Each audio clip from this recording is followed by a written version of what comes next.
You are like the people who surround you. What do you think about that sentence?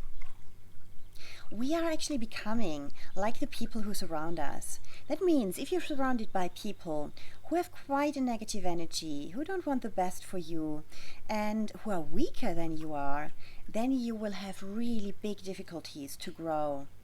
If you're surrounded by people who want the best for you and who are better than you are in many areas, then you have big chances to grow. We will look at your environment today, and if you want to participate in this exercise, you can take a sheet of paper now. And you write on this sheet of paper the names of all the people who surround you in your daily life. Can be colleagues, can be family members, friends, or people you meet at your hobbies, for example. Write all the names of people you feel you meet frequently. Now, what does that mean? It can be once a week, every day, but maybe some people you meet very regularly, like once a month, and they have quite some influence on your life as well. When you have finished writing down that list, you cluster these people into 3 categories. The first category is the category of people which are good for you. And that means these are all the people who really, truly want the best for you. They want you to grow. They want you to be successful. They maybe really love you as well. You can recognize them because they are people who are ready to help anytime. And even if it takes them a lot of effort and time to do so, they go the extra mile for you if you ask them to.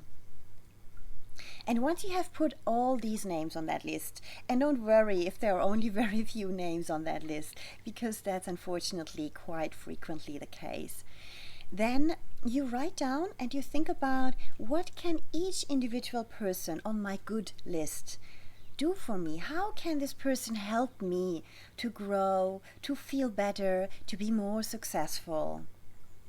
Write down something concrete that that person can do for you, and then don't be shy to ask that person for that favor.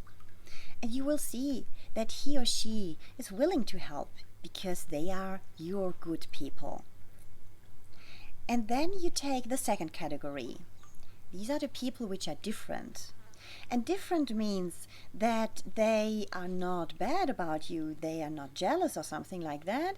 They are relatively neutral, let's say. They're happy to help if necessary, but only if it doesn't take too much time and effort of them. These people are the different category. And in this category, you will also think differently how you interact with them in the future. That means you will think about what can you do to help them. Because if you do the first step, it is likely that they come back to you with a favor as well. And some of them might even develop over time to be people that are nice and easy for the category of good people, and you can increase your good people basis like that. And then you have the category of the difficult people. And the difficult people are those you should not lose time with. You should not spend time with, if possible, either. For the difficult people, please write down if these guys are actively or passively difficult for you. Passively difficult means that these are people who probably are jealous, for example. You feel that there's a negative energy, they will never help you, but on the other side, they're also not doing something actively against you. And then you have the people who are actively against you, the actively difficult people. And for these people, you should really think about how you protect yourself, because they will put roadblocks in your way, or they're already doing this all the time. They speak badly about you when you're not around, and they will really harm your reputation, and they will tear down all your positive energy. When you have done that, and you have set action points for all the people in the 3 categories, then think about your daily life. What's happening every day? With who of these are you spending time with? Are you spending a lot of time with the good people? Or are you spending a lot of time with the difficult people? We often are forced to spend time with difficult people at work, for example. You might have colleagues who are really jealous, who are really standing in your way, and you will not change these colleagues. But what you can do is maybe do some little tweaks in your daily routine to spend less time with.